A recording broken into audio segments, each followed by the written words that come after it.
Muslim countries, perhaps no nation on earth is more committed to accepting foreign migrants and refugees than Sweden. In 2016 alone, the country accepted more than 160,000 asylum seekers, despite having a population of less than 10 million people. Only 500 of these migrants were able to get jobs in Sweden. But if these arrivals aren't able to work, they're at least able to commit crimes, quite a few of them, in fact. Ami Horowitz is a filmmaker. He went to Sweden to chronicle its refugee experience. Here's a short clip of what he found. Did you see the violence really spreading across Sweden into the cities? At least 1 or 2 times a week. And let's say 5 years ago, how often would you say it was? No. 3 times a year. Really? The increase in this kind of crime is exponential. I think we caught off guard. We didn't expect it to be so much increase. Tucker spoke with the filmmaker earlier this week. Ami, thanks a lot for coming on. So before you describe what you saw there, give us the overview. What is the justification within Sweden for importing this many migrants from other countries? Why are they doing it? Well, in Sweden's own words, they consider themselves to be a humanitarian superpower, probably the only superpower that they would qualify for. So they feel that it's their moral duty to open their borders to all and any refugees that want to come to them. So you've recently spent time there. Tell me if I'm overstating this. I don't think many people in Sweden think this is working well. Is that fair to say? No, it's not fair to say, actually. In fact, most people that you ask about the refugee crisis, they will say, because the reason why I did the whole thing to begin with, taking a step back, was that there was an absolute surge in both gun violence and rape in Sweden once they began this open door policy. So they know that this crime is happening. They can feel it. The statistics are clear. But they would refer to what is the root cause behind it and say, oh, it's just more, it happened to be more violence. It's men who are raping people, not the refugees. They'll make excuses for it. The majority of the population in Sweden still want to have an open door policy. It's confounding.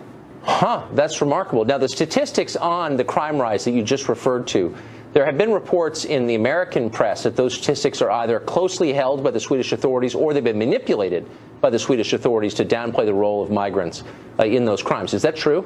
Well, it depends. The crime statistics are the crime statistics, and they're not closely held. They're open to the public, and they do show this incredible surge of violence. What may actually be the problem is that they oftentimes try to cover up some of these crimes. That, for example, there's been a rash of these rapes, these music festivals, and what happens is they cover up as far as they could who the perpetrators were or if actually rapes had actually occurred. Now, obviously, when you have so many people witnessing these rapes, they're difficult to do, and they've come out to the public. But I think that's kind of what they're referring to, that the government has gone out of its way to try to cover up some of these problems. That is grotesque. So to the job numbers, we had in the intro something like 160,000 asylum seekers, only 500 wound up working in Sweden. That leaves a lot of unemployed people. What are they doing and how are they living? Oh, they live great, Tucker. I mean, it's one of the most generous, financial programs that they have in terms of the amount of money they're giving to them, the housing benefits they get, the education benefits they get, the cash benefits they get. So they have these, and what they really become are no-go zones. These are areas that cops won't even enter because it's too dangerous for them. This is the policy of the National Police Authority in Sweden. So they live in these enclaves, which, by the way, are lovely. They're leafy neighborhoods. They're beautiful apartments. And they are sitting around. You're right. It's difficult to get jobs. There's too many of them. But they have tremendous benefits there, which is why so many of these migrants are going to Sweden to begin with. Now, we know that the masochism of the West really knows no bounds at all. So I believe you when you say that it's not often people say out loud, I'm dissatisfied with this arrangement. I know Swedes, though, who at least in private will say this is a disaster. What's the social sanction for saying that out loud? Can you just say, this isn't working, or do people come down on you for saying something like that? Oh, you can say it, but you're a racist. You're a xenophobe, right?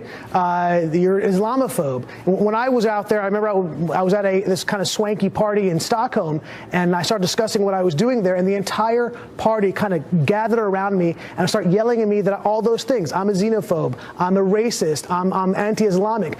Even though the statistics were clear about who's the perpetrators, it doesn't make a difference. It's very socially unacceptable to make these kind of claims. Right, because the most important thing is to feel virtuous, I guess. Ami Horowitz, that's amazing. One last question, I can't resist. What's the long game here? How is this going to look 10 or 15 years from now? Does it seem like assimilation is taking place? Oh, no, not at all. I mean, we don't have to actually prognosticate on what the long game is. You can look at France and Belgium, because they've been doing it for that period of time for longer. And you can see the social unrest that's going on there, the terrorism that's happening there. Sweden, this is a relatively new policy phenomenon for them. And by the way, Sweden had its first terrorist Islamic attack not that long ago. So they're now getting the taste of what we've been seeing across Europe already. Sad. Thanks a lot for joining us. I'm Horowitz. Appreciate it. President Trump described the supposedly dreadful immigrant situation in Sweden. Journalists at every media outlet from here to Malmo have been debating how bad things really are there. They're fine, say a lot of them. Well, Katie Hopkins works as global columnist for the Daily Mail. Rather than going on Wikipedia or reading some Vox article to learn what to think, as most do, she decided to actually go to the country. She went to Rinkeby in Sweden, in the immigrant-dominated suburb of Stockholm that was torched by rioters last week. What did she find? Katie Hopkins joins us now. Katie, thanks for coming on. First of all, good for you for actually going. You always learn a lot when you get on a plane and go to the site. What did you expect to find, and how did it differ from what you found? You know, I expected to find what a lot of people have been saying. It's like, there's nothing wrong. Sweden's beautiful. I live here. I see none of this. You know, I expected to see the Sweden I imagine from maybe Christmas cards or whatever. But, you know, when I got there, it's a very different story. Within 10 hours of landing, an asylum centre was burnt down, arson suspected. There was a hand grenade planted in a bin. And when I rushed there to find out what had gone on, I was told, well, why politicise this? Journalists are blamed, you know. Why make this a political thing? Why can't it just be a hand grenade in a bin outside a police station and a mosque? And I kind of felt like, oh, who's the mad one here, me or you? And then speaking to the women in particular, there's a much quieter story that's not being told, which is that women are frightened to go out. When I went to Rinkeby in the evening, I was the only female, certainly the only white female. And when I spoke to the ladies, it's because they're terrified of the crime. They're terrified of the gangs. And one particular lady I spoke to, she runs home at night because she's fearful of all the men that gather at night under the bridge where she lives. So they're kept indoors. So it's a really frightening place for a lot of women there particularly. Well, the irony, of course, is that Sweden is the original feminist success story, and its own government describes it that way as the first truly feminist country. And yet you're saying that Swedish women are afraid to go outside?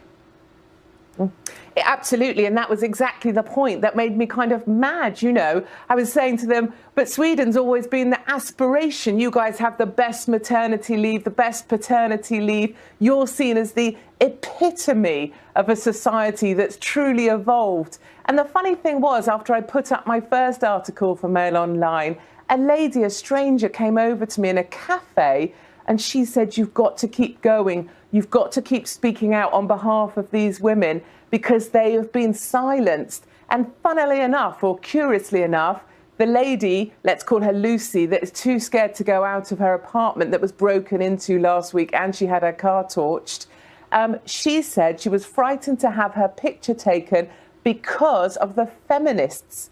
Because if she spoke out, she would be labelled a racist and they would hunt her down. So the feminists are now working against the women of Sweden, and they call them the extremists now. Feminists are the new extremists in Sweden, and they are part of the problem, part of the mafia that are silencing the problem that Trump, thankfully, spoke out about. Yeah, it's not so different here. I mean, our media, as you know, worked feverishly to downplay any reports there might be a problem in Sweden. And they're dishonest and politically motivated, so that wasn't surprising. What is surprising is how many Swedes are apparently afraid to say what they really think about what's happening there. Why is that? Absolutely. There's this absolute belief, 80 years of liberal politicians, there's an absolute belief that Sweden is utopia, and that's the only message you can send. There's absolutely mandatory belief in multiculturalism. Eritrea, Somalia, Afghanistan, they don't just arrive in Sweden and then miraculously, you know, join the multicultural dream. No, they bring every war, every fight, every hostility with them. And there in Rinkeby, in Sweden, you have the Eritreans who hate the Somalians, who hate the Afghanis, and that's just brought with them. And we have the same in Calais. When I went to Calais to address the migrant situation there, exactly the same. The Somalians don't speak to the Eritreans, who don't speak to the Afghanis. And absolutely, Sweden won't acknowledge that. They won't acknowledge they've got a problem, because that would mean admitting that everything they've believed in, multicultural ideas, are wrong, and that they shouldn't have let in 200,000 people in 2 years, and they're about to let in another 400,000 over the next 4 years. So this problem is not going away. They'd rather destroy their own country than be called racist. I recognize that. Katie, thanks for joining us. No, you're a brave reporter. Thank you very much. It's time to stop. It's time to stop, okay? No more. Where the fuck are your parents? Who are your parents? I'm gonna call Child Protective Services. It's time to stop.